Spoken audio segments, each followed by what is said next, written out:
We begin the news at 5 with a call to action. What are we as a community doing to protect our kids from violence? Thank you for being here with us. This week in the district, 2 young people lost their lives, all at the pull of a tree. Yeah, we shared this heartbreaking update with you last night at 11 o'clock. 10-year-old Arianna Davis. On Mother's Day 2023 at 9:14 p.m., Metropolitan Police Officers arrived in the 3700 block of Hayes Street Northeast in the Mayfair community following a call regarding over 50 discharge zones.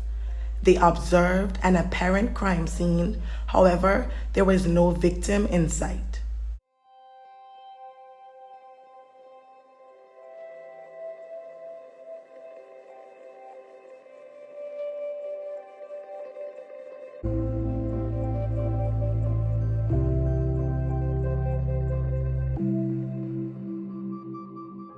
As officers tried to get a better understanding of what was going on, just 3 miles down the road, 10-year-old Arianna Davis's parents realized she'd been wounded in her upper body. Around 9:20 p.m., they arrived at a firehouse at the edge of Capitol Hill in the 1500 block of C Street Southeast. Like many others, the family had been out celebrating Mother's Day.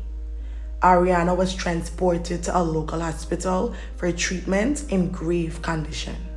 Chief, is there an update on her condition? Right now, she's in critical condition. The family is with her. We're asking that the community keep the family in their prayers. I thought that it was a firework. This neighbor heard the barrage of bullets. Officers handed them a copy of this police flyer with her picture and reward information to help capture whoever is responsible. I don't have the word to express how I'm sad about 10 years. People don't really value their own life because the way they come out here and conduct themselves. Lauren Knight lives on the street. A few homes and his car were hit. It went through here and it grazed across the dashboard. But don't get this confused with the bullet holes in his other vehicle. He says, unfortunately, this isn't the first time. First shooting a month ago, this window got shot. Bullet came through the window. The shooting comes at a time when city officials are trying to curb gun violence. But for some residents here, frustrated is an understatement. My grandchildren are supposed to be coming this summer. And it's kind of like I'm about ready to change my mind. We purchased these homes around here, first-time home buyers. I mean, excited. Now with all this activity happening around here, we fear for our lives. There's people, all them, the councilmen, councilwomen, the mayor, they don't come over here. This part of the town, this corner of Northeast, next to Maryland, they don't come over here at all. Heartbreakingly, Arianna, who was a resident of Northeast DC, was pronounced gone at the hospital 3 days later. Was the car where the girl was that just innocent bystander? Were they target or what? Right now, based on the limited information that we have, we do not believe that the 10-year-old was targeted or the family. Looking at the amount of rounds on the scene and the direction of travel, we believe at this time that the 10-year-old was accidentally hit in a barrage of fire. Do you have any understanding or does the ballistics show you anything preliminarily about whether this was out of one of the buildings or car to car or someone walking down the sidewalk firing into the vehicle? Because I ask because it's a long streak and I'm just curious if you have any insights on that. Most of the casings are found in the middle of the street. Almost all of them are found in the middle of the street. Some are on the sidewalk that give us an indication that whoever was firing the firearms, personal persons, did so from the street and possibly the immediate sidewalk adjacent to the casings found in the middle of the street. A local news station obtained surveillance video of the moment Davis was injured while riding in the car with her family. While you aren't able to see the assailant or assailants in the video, you can hear the barrage of discharges. Police indicated that the individuals were standing in the street or on the sidewalk when they fired more than 50 discharges and may have escaped in a black or dark-colored SUV. As of this video, no other description has been provided. Law enforcement also indicated that the family was not the target. To compound the tragedy, hours after Arianna was wounded, 12-year-old Anaya was struck when a stray discharge crashed through her bedroom window as she slept in Southeast DC.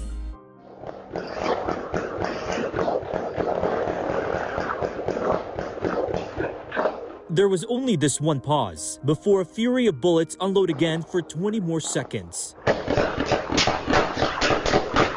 DC police suspect about 50 rounds were fired along Hay Street near Water Lily Lane in Northeast Sunday night.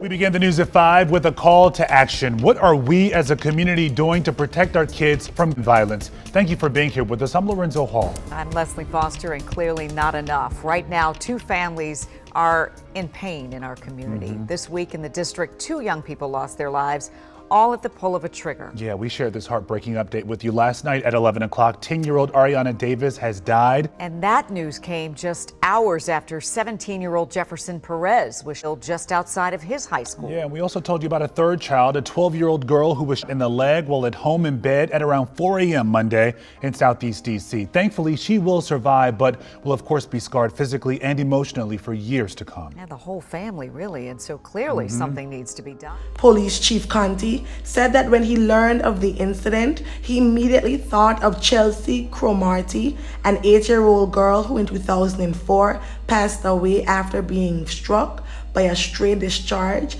as she watched television in her aunt's Northeast Washington home. At the time, Conti was the head of the Homie unit, and he recalled that an arrest was made in the case on Mother's Day of that year. I will be covering Chelsea's story next, so be sure to subscribe so you never miss an upload. As of this video, no arrests have been made, and as of the announcement of Arianna's devastating passing, Chief Conti III said there were no further updates on the investigation.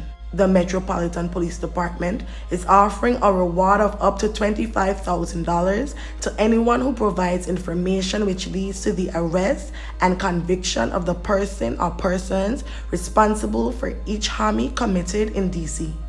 Regarding this specific case, in partnership with the Bureau of Alcohol, Tobacco, Firearms, and Explosives, better known as ATF Washington Field Division, and the FBI Washington Field Office, an additional $10,000 each was added, bringing the total reward to $45,000. Co-workers at Board of Child Care Early Childhood Education Center, better known as BCC, where Arianna's mother Antoinette worked, launched a GoFundMe campaign to raise money for the mother of 4 and assist with the burden in such trying times. The link is in the description of this video. According to its description, Arianna was a 5th grader who was set to graduate later the same year and begin middle school in the fall. She loved her family, especially her 3 brothers.